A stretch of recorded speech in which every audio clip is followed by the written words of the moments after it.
Thanks for joining again my channel Coding with Rakhi. If you are new on this channel, please do subscribe and share. Without any further delay, we start watching today's topic. आज का हमारा topic है correlation with data analysis tool in tool pack in Excel. तो अभी हम देखते हैं क्या होता है कोरिलेशन, क्या होता है पहले तो। वैसे स्टैटिस्टिक का टॉपिक है। स्टैटिस्टिक के टॉपिक के अंदर हमारे पास रहता है कि कोरिलेशन, रिग्रेशन, डिफरेंट टाइप के रिग्रेशंस भी होते हैं।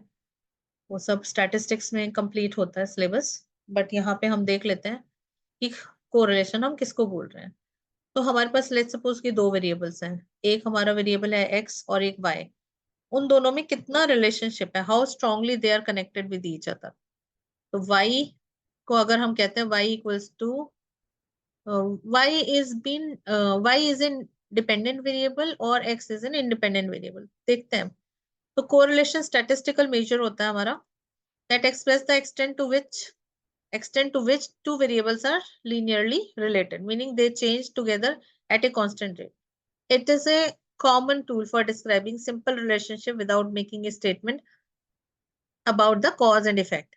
Value of correlation coefficient, it always lies from -1 to +1. -1 मतलब strongly अगर हम बोले कि किसी का कोरिलेशन कोफिशिएंट -1 है, इसका मतलब ये है वो परफेक्ट नेगेटिव कोरिलेशन में है अगर वो -1 है, और परफेक्ट पॉजिटिव कोरिलेशन है अगर वो +1 है।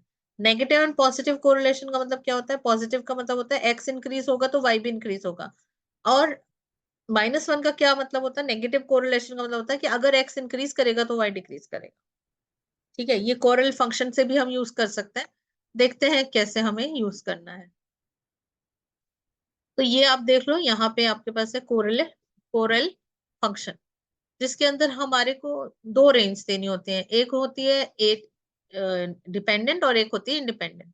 तो हमारा इंडिपेंडेंट आता है एक्स, जो हमने एक्स कहा ये इंडिपेंडेंट वैल्यू है, और ये वाई है। क्या एक्स की किसी वैल्यू के लिए वाई डिपेंडेंट करता है? तो हम इसके अंदर ये मेंशन कर देते हैं। तो correl equals to A2 to A6 and comma B2 to B6। तो ये आपके पास आ गया रे। यहाँ पे ये आपको कोरिलेशन दिखा रहा है एक्स का और वाई का, प्लॉट कर दिया इसने। इसके अंदर आप देख सकते हो कि कॉन्स्टेंटली जैसे जैसे हमारा एक्स जो है वो इंक्रीज करता है तो वाई भी इंक्रीज कर रहा है, एक पेस पे इंक्रीज हो रहा है। जैसे 0 है तो 2 हो गया, 10 है तो 12 हो गया, 2 है तो 4 हो गया, 12 है तो 14 हो गया। मतलब कांस्टेंट रेट के ऊपर ये कोरिलेट कर रहा है। अगर हम इसका कोरिलेशन निकालेंगे तो ये हमें 1 दे रहा है। यहाँ पे अगर आप देख पा रहे हो ये वाली सेल के ऊपर,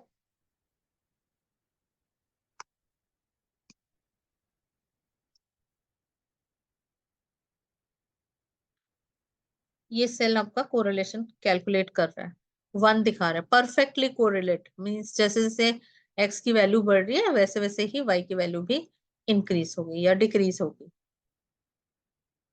अगर आप नेगेटिव कोरिलेशन का कोई एग्जांपल देखना चाहते हो तो यहाँ पे हमने थोड़ा सा नेगेटिव वैल्यू डाल दी जेड के लिए, और देखा यहाँ पे आप देख रहे हो, यहाँ पे इसने -1 दिया, परफेक्टली कोरिलेशन दिखाया। मतलब कोरिलेशन कोफिशिएंट की वैल्यू नेगेटिव आ रही है। इसका मतलब ये है कि परफेक्टली कोरिलेटेड है but negatively.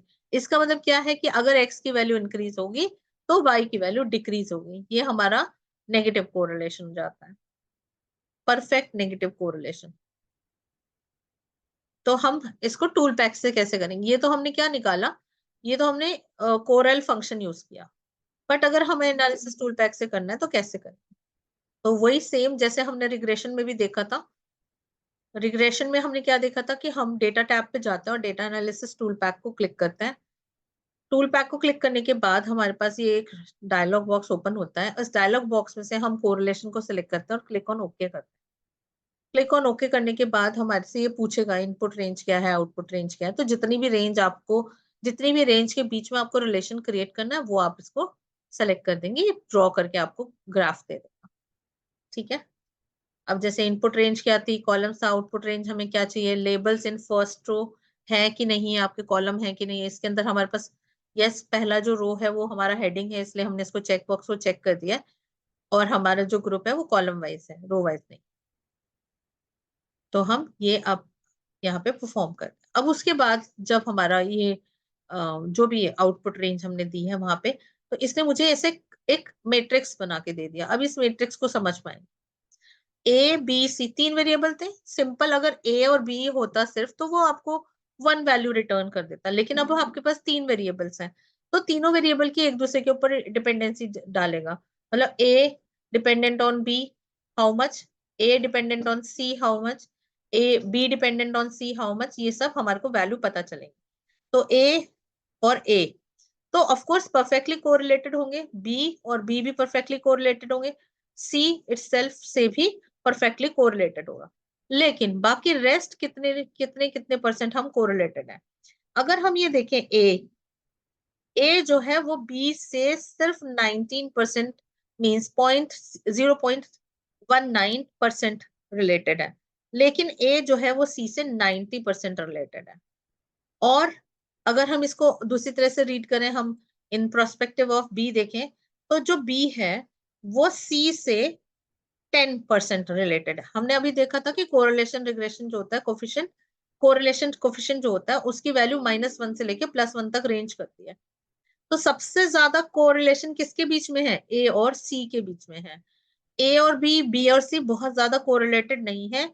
It's called as weak correlation between A and C or B and C.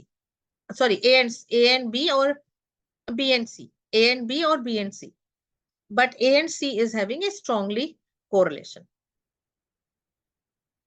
इसको इंटरप्रेट करना होता है जब भी कभी हम कंक्लूड करते हैं अपने स्टेटमेंट को या अपने प्रोसेस को किसी भी रिसर्च के अंदर, तो हम ये मेंशन करते हैं, variables A and C are positively correlated 0.91, variables A and B are not correlated 0.19, variable B and C are also not correlated 0.11। You can verify these conclusion by looking the graph. यहाँ पे आप अगर आप graph में भी देखोगे तो यहाँ पे आप देख सकते हो। तो जो ग्रे ब्लू कलर है वो ए का है, और जो ग्रे कलर है वो सी का है। तो आप देख सकते हो कि ये थोड़े थोड़े कोरिलेटेड से आपको ग्राफ में भी नजर आएंगे। So that was the correlation using your analysis toolpack. Thank you. Thanks for watching. If you like the content of this video, please do subscribe and share.